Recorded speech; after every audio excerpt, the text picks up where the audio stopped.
Resilience. Now, that's a word that St. Louisans know all too well. No dictionary needed, because this city knows what it means to be counted out and still continue to show up. It knows what it means to carry history, pressure, criticism, and expectation and still find a way to build something that matters. In St. Louis, resilience is not always loud. Sometimes it looks like the small business owners unlocking their doors before sunrise, believing that today just might be the day that everything turns around for them. Sometimes it looks like the barber who already knows everybody's story but still makes room for just one more conversation.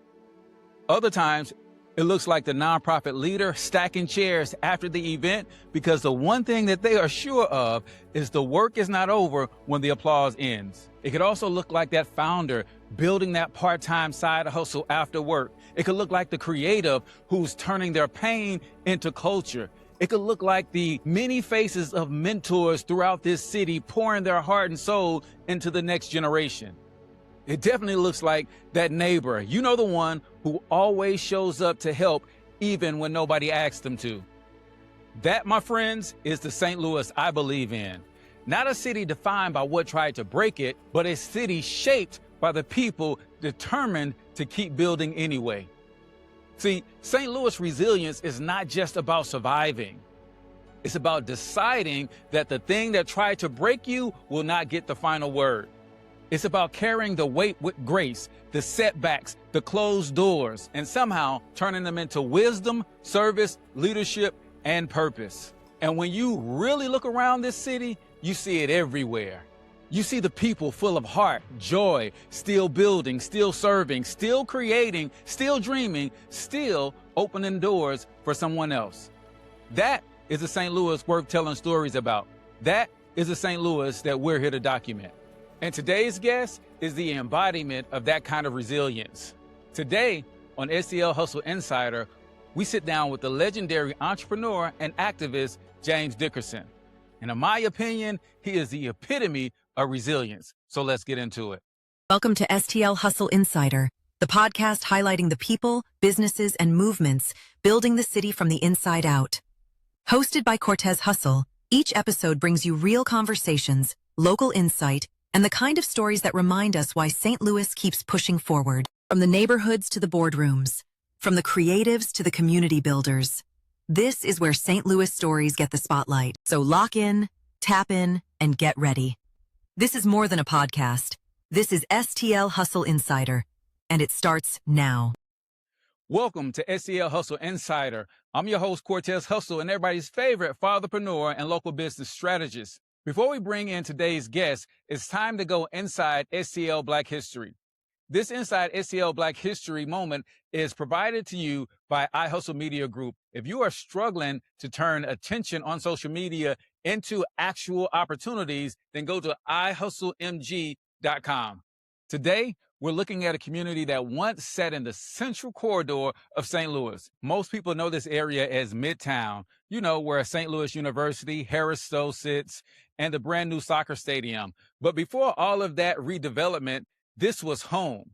It was a place where Black families lived, churches served, and businesses operated. Children went to school, and neighbors built real community. It was not just old buildings on city land. It was memory, movement, culture, everyday life. Then, during the urban renewal era, much of this community was completely wiped out. Historic accounts often approximate 20,000 predominantly Black residents being displaced, along with thousands of homes, businesses, schools, and of course, churches. So here's today's Inside STL Black History Trivia question. What was the name of this bustling Black St. Louis community? And don't cheat. Don't Google it. Give me your real honest answer and stick around as we reveal the answer at the end of today's show. Now, let's get into this conversation with James Dickerson. Welcome to another episode of STL Hustle Insider. And when I tell you this gentleman that I'm privileged to sit next to and share this moment with is someone that I have a tremendous amount of respect for. I watched him from afar just be a stand-up guy in all things that he does, but I'm probably more drawn and attracted to the God-centeredness as it relates to who he is. So James Dickerson is my guest today, and I ask everybody this same question, bro. And I'm going to ask it to you. And the question is this, my friend: who the heck are you? I wasn't even ready. Man, can I say it the way I say it when I'm on stages? Absolutely. Cortez, I'm James Dickerson. I'm doing super fantastic, charged up with positive energy, exuberant, excited about life, ready to face my next challenge with courage and enthusiasm. If I was doing any better, my smile would be a socially intrusive, maladaptive behavior. Jacked out of my mind, and I ain't taking it back. I love it. I love it. And we will not apologize for it. So you see why you guys will get to learn from James here in a minute. But the theme of his episode is resilience, because the man has been through some things that has challenged him. And this is where you see faith in action. So, James, as you started to walk this entrepreneurial life some many moons ago, how did you navigate that and keeping your faith centered in the middle? Yeesh. Well, that's a powerful question. And I'm definitely an entrepreneur. I've traveled the full journey of an entrepreneur. And by that, I mean, I've lived in my dream house and I've lived in my car.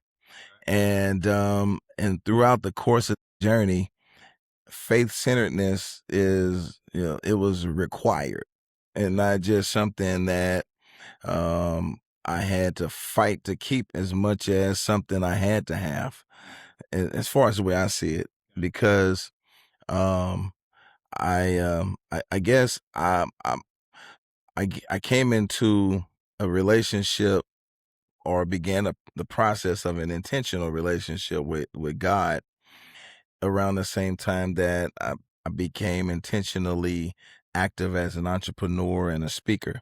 So it kind of ran concurrent. And so even though my first endeavor to do something entrepreneurially really happened when I was 9, but I didn't get serious about walking with God until I was around 20. And that was when I got up and spoke professionally for the first time in 1993. April 25th, 1993, the first time I got on the mic. And then that same week, I spoke at a church and a school that same week. And the superintendent of St. Louis Public Schools, he was there at Turner Middle when I spoke that day. And he walked up to me and said, "James, you made everybody cry today."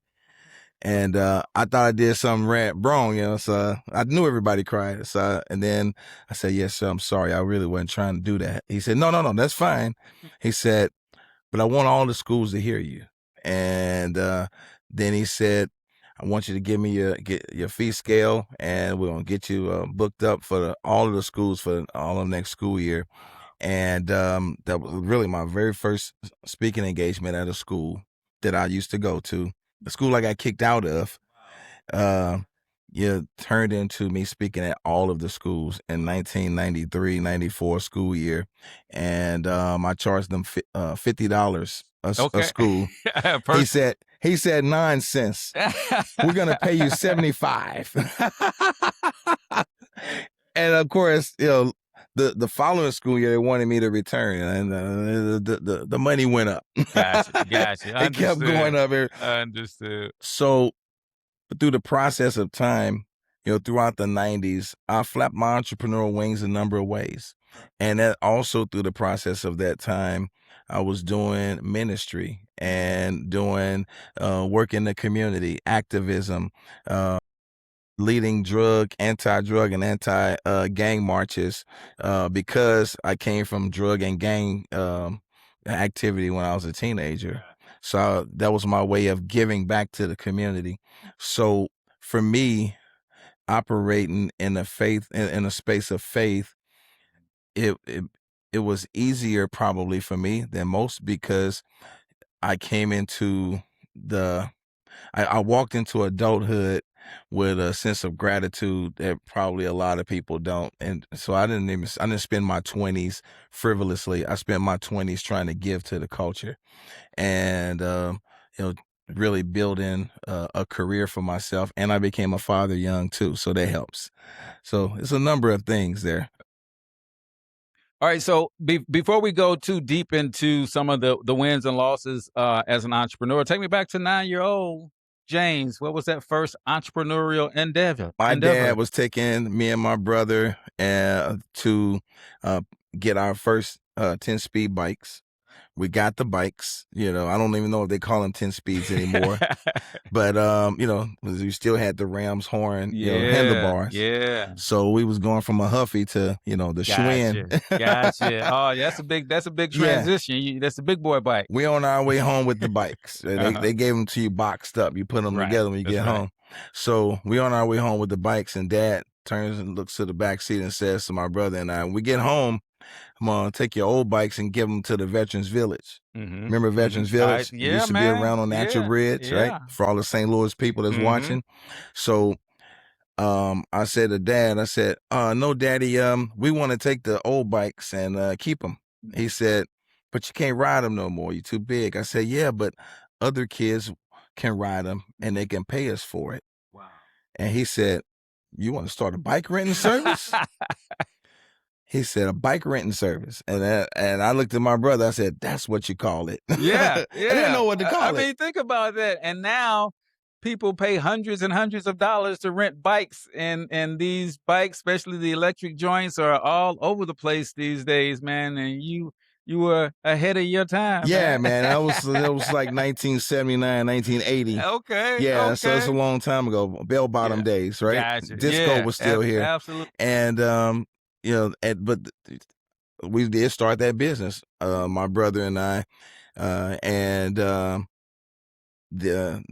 we were kid rich. So, because kids paid us with stuff like bolo bats, jacks, whatever they had of a little bit of value. Say, hey man, I trade you this. Let me get the bike for a couple hours. Yeah.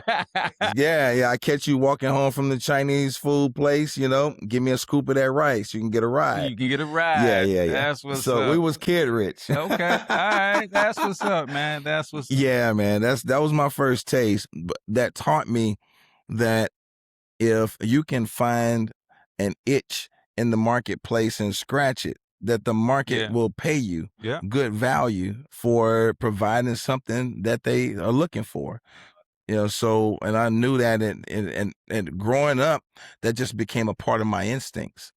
All right. So take that mindset and fast forward just a couple years into those teen years where you saw, you're talking early 80s. We're talking the beginning into that Siegfried growth curve of the crack epidemic. And that's right around the time that you get Colors, the movie, and gangs proliferated. So talk me through it. All right, let's go there. So, I was a regular impressionable kid like everybody else. And so, Colors. We chose red. Some of the guys I grew up with chose blue.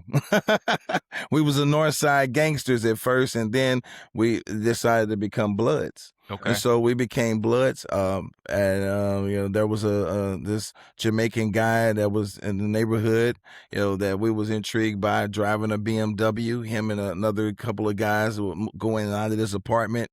And so it turns out that I was at the neighborhood swimming pool over there in the Ville, and it was a little girl that bounced her way into 6 feet of water, 5 feet of water, or whatever, and the lifeguard was looking at a lady, and so I saved the little girl.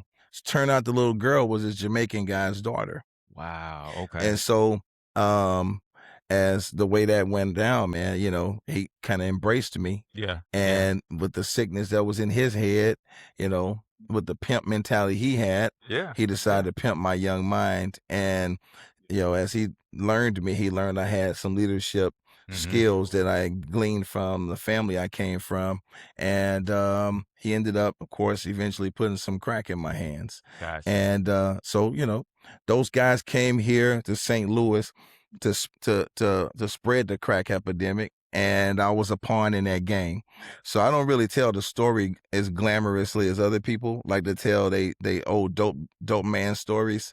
I don't have a glamour side to that, as I saw the worst of the worst. And yeah, I made some street money and got some street cred out of it, but none of that was of any value. Because of me, everybody I grew up with ended up with everybody I grew up with who wanted to do it ended up with some dope in their hands. And even my brother, who went away for 5 years, when our first part of our 20s, he spent that away because Because and people don't talk about that era for what it really was. It was horrible, man. And you talking about being owed for reparations for slavery. One could argue that we're owed reparations for the whole crack epidemic because it was intentional and it destroyed families and neighborhoods and communities. that's why I ended up spending all the 90s Mhm. trying to repair Yeah. the community. And I mean, it was difficult, even though the organization that I was a part of, and and as I got a chance to lead, we shut down 71 crack houses. Wow. 71, and didn't send anybody to jail. All these guys went to vocational rehab, and we were funded by the government. But then once they realized we wasn't sending nobody to jail, like snip, snip. Wait a minute. So wait a minute. We get the violence, and because I believe if they could have done that thing and the destruction could have stayed where the pipeline stayed, sending these young guys to prison without the violence, it would have been okay. But then you step in and say, hey, not only are we not going to send them to prison, we're going to make them a job ready, and we're going to give them a skill where they can take that same entrepreneurial spirit and then do something positive and help to be part of the transformation. Man, that is Absolutely. powerful. Yeah. Powerful. I'm grateful I had the shot to do that, and I can't take credit for all of the things, right? Sure. Because Sure. again, I had some great, great, great people that showed up in my life early. My uncle, who was my pastor, Bishop E. Dwight K. Son, got to shout him out, right? And him and my Aunt Darlene, and this is my mom's youngest sister. And when I was transitioning and from the street world and trying to cross over and get on the God side of life at 20 years old, you know he said to me, he said, son, in order for you to do this, because I told him I felt God called me to ministry. He said, in order for you to do this, you got to separate yourself. So then he said, and if you got to come stay with us for a little while, then you can do that. The next day I was at their house with my bags. Ooh. Hey, I knocked on the door. He opened the door. He said, boy, call my Aunt Darlene. That's something, man. So we've got to take a quick break. And on the other side of this break, I want you to talk me through some of that conversation, because there are young men who are hinting at that. They might not be saying it, but everything about them is saying, I'm looking for a way out. And I know some church folks who ain't as welcoming and who's are not as eager to open that door, because what they see is a past. What they see sometimes is a criminal. So I want to get your thoughts on that on the other side of this break. Ladies and gentlemen, we got to take a quick break. And taking us to this break is one of my favorite St. Louis artists of all time. He goes by the name of Latif, and he just happens to be my son. And this one he calls Halo. So I'll let y'all enjoy for a second, and then we'll cut to break. Treading through water, darker than the sea. Shoulders underneath, and it's getting harder to breathe. Never seen it coming, no. Catch me before the fall. Some men don't need to reinvent themselves. They just need to get back to the standard they already know they're built for. Manly Mojo is a premium men's grooming and wellness brand, starting with a complete beard routine kit. Beard oil, beard balm, and beard conditioner. It is made to help your beard look cleaner, feel softer, and stay better groomed. So when you step out with confidence. Because getting your mojo back can start with one simple routine. Look for Manly Mojo in the upcoming STL Hustle Insider directory with exclusive discounts coming soon. Or check the link in the show notes. STL Hustle Insider is officially opening sponsor opportunities for local businesses and organizations that want to be seen supporting the people building St. Louis. This is more than an ad spot. It is a chance to align your brand with real local stories, entrepreneurs, creatives, nonprofits, and community leaders moving the city forward. And during our launch, early sponsors get access to the Double Your Order launch special. Double the exposure, double the content, and double the visibility tied to your package.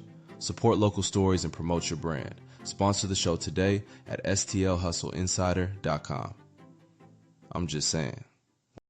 All right, ladies and gentlemen, welcome back to STL Hustle Insider, coming to you live and direct from the 89th Collective Studios right here in East St. Louis. Go to the89thcollective.com if you need a cool space to host an event. If you're in business and you need that business mailbox so you look legit, they got that service here as well. And then they have a cool membership with all kinds of other resources available for you here as well. So the89thcollective.com. So James, we were talking before, you had an uncle who was instrumental and said, man, if you are serious about transforming your life, I'm equally as serious as giving you a safe place away from the nonsense and holding you accountable to that which you said you. So talk me through that conversation and the gravity and the weight of it when he realized that you were serious when you showed up at his door the next day. So which part you want, like the lead into that, or actually the knock on the door? I'm sure there were some rules and some regulations. Yeah, of course. If you're here, it sounds like you're serious, and here's how things go in my house, and here's what our expectations are of you. Really easy because they lived in the county. So, you know, the dynamics of St. Louis, especially back in the day, there was no hood in the county yet, right? Not back then. So we're talking about 30-some years ago. And if you didn't have a car, you wasn't getting around in the county either. There was not a lot of public transportation going out there Buses didn't either. run that much. So we in the county, way out. And they lived in Seven Hills, and they was the first black family on that block back in the day. So, you know, so the rules were really easy because, you know, they didn't have to worry about me going outside dealing with people because there was nobody around for me to deal with. Here was the rules. The rules was you don't have to work a job for a period of time. Your job is to learn how to study, fast, and pray. And he guided me through that process. And then he took me into his office when I first got in there and study. And there's a wall of books. And he told me, you can come in and study whenever I ain't in here. And, you know, you can read as much as you want. So he said, I recommend you read these and this. So I read everything in there, the whole wall. And did it over the course of a year. And to this day, he still tells that story. And we talk, you know, several times a week, every week. And that gave me a springboard into manhood that nothing else could have. You know, that I literally had a godly man that walked me through and literally discipled me and walked me through a process of, you know, how to, you know, reshape my own character. And so that literally happened for me. And yeah, I could get choked up talking about it because it literally springboarded me into everything else that happened in my life. Everything, even things that are happening today. You know, even the way that I see the world, the way that I see young people, you know, the way that I see, like I was at the store earlier today and, you know, I can't help but walk up on a young man and find a reason to let him know I care about him. Right. Because there was a rescue team, as I call them, that showed up in my world that cared about me. Yeah. I love that. And so with having that, then we get James, the entrepreneur, still in ministry, still serving, still advocacy, all of that stuff. But then you got into the game real heavy in terms of building businesses, even to the point of exiting a business. What is that process like? Building a business in a way that it has so much value that somebody says, "Hey, man, we're gonna pay you to walk away from Yeah.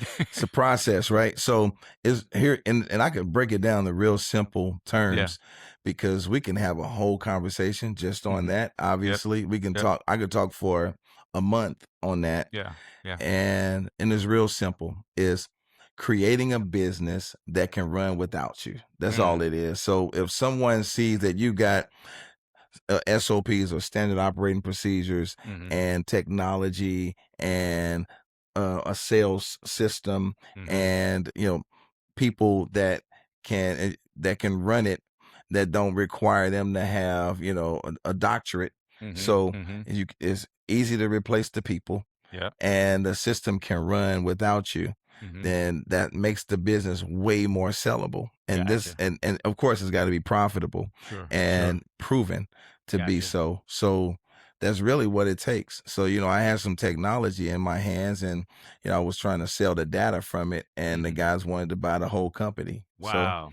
it's Wow. like, yeah, we don't want the data. We want the whole company. So We want the whole thing that you put together, because we got some plans for it. yeah, so I took that money Mhm. and moved on and did something else. Gotcha. So because Gotcha. I don't feel emotionally attached to that entity, right? So I think that entrepreneurs, because we're always dreaming and because of the way we're wired, we habitually start things.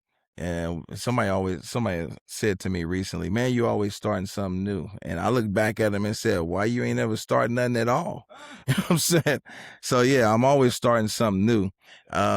I've been very fortunate to not just exit a company, but also other companies that I've helped to launch. I get called into companies all the time Mhm. to take an idea scribbled on a napkin, and Mhm. sometimes, several times, it turned into a global phenomenon. Gotcha. So um, that's again learning several different factors of how, um, not just how to structure a company, but also what makes it scalable. Man, so I mean, I love that because I've got a young lady in my life for the last 30 years, and sometimes I wonder if she gets it because I'm always starting something all the time. It's just that the entrepreneurial thing. You see problems, and you're like, man, I can fix that. I can fix that. I can fix that. And sometimes people don't get it.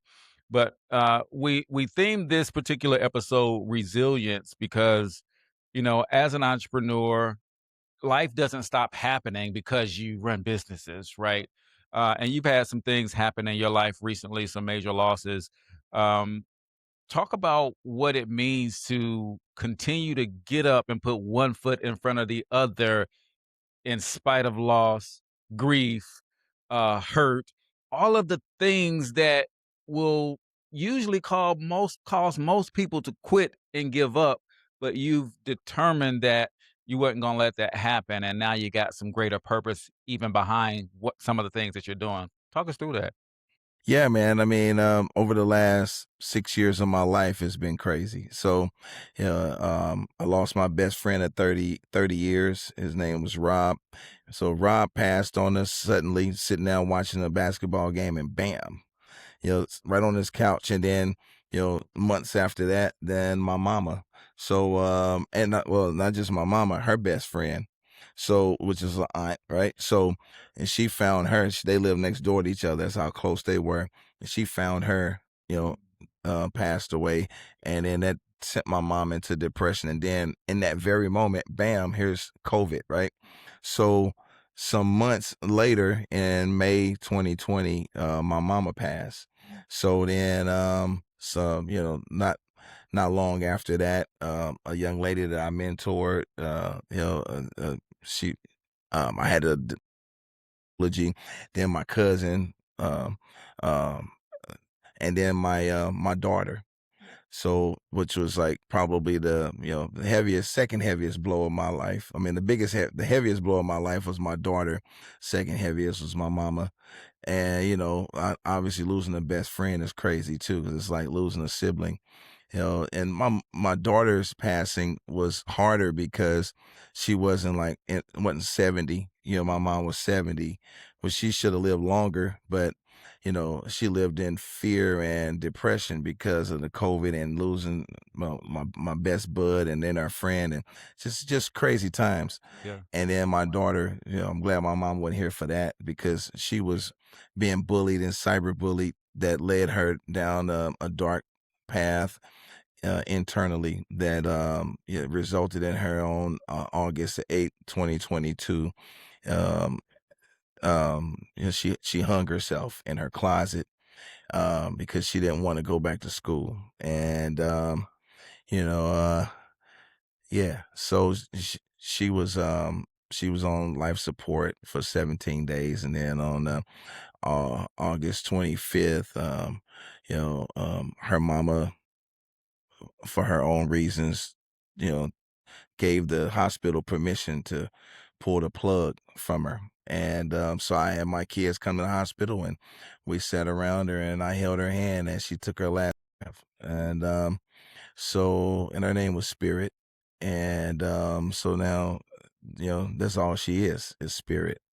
And that's not, I don't say that in totally a negative way, because the beauty in the fact that she is spirit and that we are spirit is that, you know, we're taught the absent from the body is to be present with the Lord. So I know that you know, she still exists. She's just not here in physical form.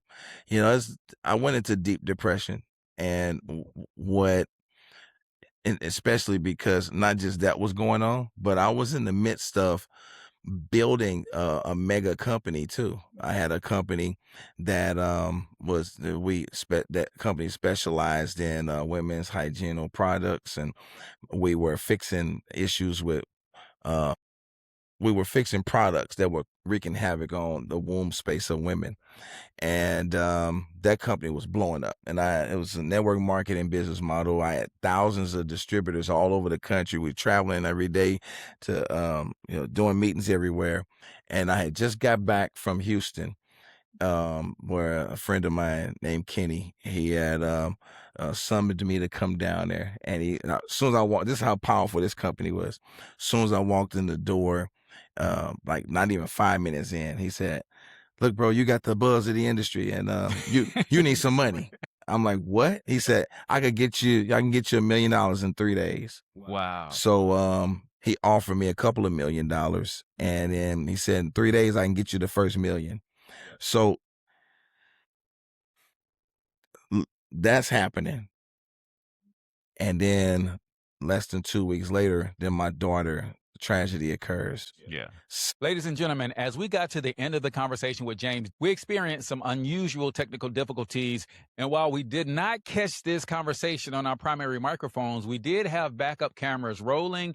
And what he shared was too powerful for us not to present it to you. However, I must apologize in advance that the audio is not as crisp as we would like it. But again, this is going to bless somebody. So let me share with you the extended conversation with James Dickerson now. And again, excuse us for the audio. Let's roll it. And everybody's worst nightmare is something happened to their kid. So because of that, nobody called me. Because nobody knew what to say to me. So now I had to enter into a space where I had to, you know, really go deep into my faith space and let God show me, you know, another frequency of love, if I can put it that way, where I had to have compassion for my friends who wouldn't call me. And then so months go by, and I decided to call people to set them free from the guilt and shame they felt from not calling me. And I called people, and people was crying and apologizing. I didn't know what to say. That's why you ain't heard from me. I'm like, yeah, I know. That's why I'm calling you. Don't worry about it. We good. You know. And that strengthened me spiritually, emotionally, mentally in a way. You understand what I'm saying, bro? It's a weird twist that you kind of got to be spiritual minded to really kind of get it. That the average person will be like, well, people don't call you your worst sign, you know, forget them. But it's just not the way that God operates. So in that, because I still was, you know, waking up every day, running to what I call the God space in my, and this is why I'm getting around to really answering your question about the resilience comes from having that, like David says, getting up early in the morning and seeking, right? And, you know, I'll waking up at 4 a.m., 3:45 sometimes or whatever, and getting to that place, man, where I do my stuff, my spiritual practices, you know, my prayer, my meditation, you know, reading what I like to read, listening to who I like to listen to, music I like to listen to, dancing if I feel like I gotta dance. Most of the time I do feel like I need to dance, and I dance even when I don't feel like I could. So, and you know, I do that, and I'm by myself. And by the time the sun's coming up, you know, I'm in such a energetic and spiritual space that by the time I walk outside, now I live downtown, I walk out on the street and people be like turning in. They can see me, you know, they feel something. And I wear bright colors most of the time. So most of the time I'm wearing bright colors and stuff that I didn't used to wear before. Now I wear brighter colors because I want to radiate, you know, and it makes other people smile. And those people smile, bounce back to me and give me something. So I do everything I gotta do to live above the pain. That's what I'm getting around to saying. The resilience happens because my daily practices keeps me living above the pain. The pain doesn't go away. My daughter's tragedy will always be a tragedy. You can't talk me out of that. Right. I can't talk me out of it. How does that become less tragic, right? It can't be, you know, losing my mama, that don't become less painful. I just, 16 weeks ago, I just lost my brother. Now I'm the only person alive from the house I grew up in, right? So I'm in another space now. But navigating through this space, I still have to live above that pain.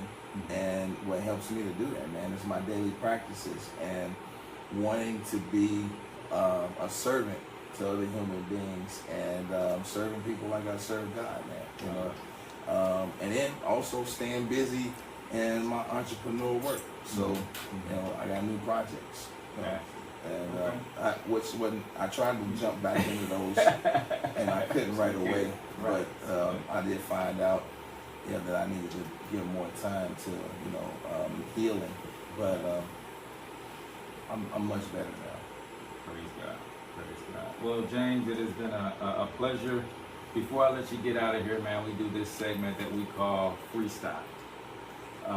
I'm a beatbox, and you Okay, I'm ready. Give me a beat. As I'm learning this craft of asking the right questions, I don't always get it right. So in the event that I didn't ask something, you didn't get to share something that may be beneficial to those who are checking this out, freestyle is where you just take a minute and whatever comes to mind. It may be a project that you're working on. It may be just tell them how to connect with you, whatever that may be that I missed, so that they get the fullness of who you are. So take a minute and from the top, man, what you got for the people?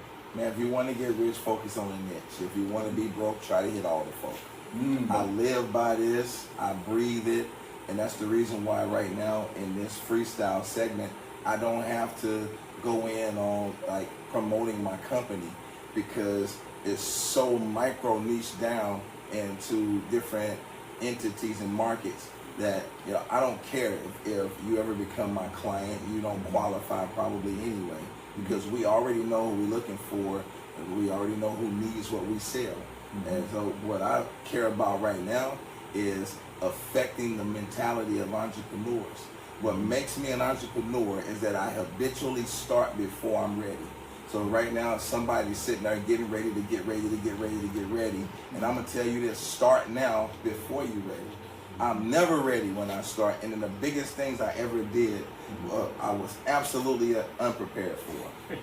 I didn't have all the stuff. I didn't have enough money. I didn't have all the things. But what I did was start where I was or what I have. And I got that from Booker T. Washington. He said, start where you are with what you have, because what you have is plenty enough. And I found out that that's true over and over and over again. So, and the other thing that I'll say is, Harvard did a study long ago, and it was to discover what was the most important factors in the success of entrepreneurs. And what they discovered was speed of implementation. So don't just start before you're ready. Start fast, right? Move quickly. Speed of implementation, because when an idea hits us, don't be so caught up in the arrogance of your humanity to think that just because you got an idea, it happened because you're smart. No, it happened because at a certain point you was positioned like a satellite, and you received a vision. And know that vision didn't come directly from your intelligence. It came from the Most High God of the universe. And that if it's supposed to exist in the earth realm, if you don't move on it, somebody else will. That's what Jesus said. If you don't praise me, the rocks cry out. So that means that if you don't move on the idea, somebody else is going to move on it. So that's when you end up seeing stuff and say, man, I thought of that. That was my idea. That was my idea. Speed of implementation, right? So start now, do it, move as fast as you can. And I know somebody that thinks the opposite of that. Okay, well, we can play big bank beats little bank or whatever. And I'll tell you this, that I have earned more than probably every neighbor I ever lived next door to because of these principles, right? And I've been very fortunate. I don't say that arrogantly, because like I said, I lived in my dream house and I lived in my car. It ain't always up times. I've also learned how to make the money last and how to keep it too. So my first $1 million, I didn't keep it. Right. I didn't keep the first million. So now I know how to look like I ain't got it. So it's a whole different thing. All right, ladies and gentlemen, what did you think of that conversation with James Dickerson? Before we get out of here, I've got to give you the answer to today's trivia question. And again, today's Inside STL Black History Trivia is brought to you by iHustle Media Group, where AI automation and systems integrate to turn attention into real opportunities and leads for your local business. Visit them over at ihustlemg.com to get all the details and take their free scorecard to find out where your system has gaps. Again, that's ihustlemg.com.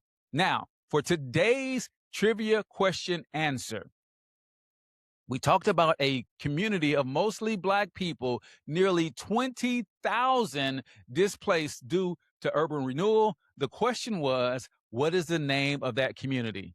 And that community, my friend, is known as Mill Creek Valley. So hopefully you found value in today's episode. Hopefully we'll see you in the next one. Until then, I want you to get your money up, because you absolutely can do it. But more importantly, you deserve to do it, each and every single one of you. Now hustle up.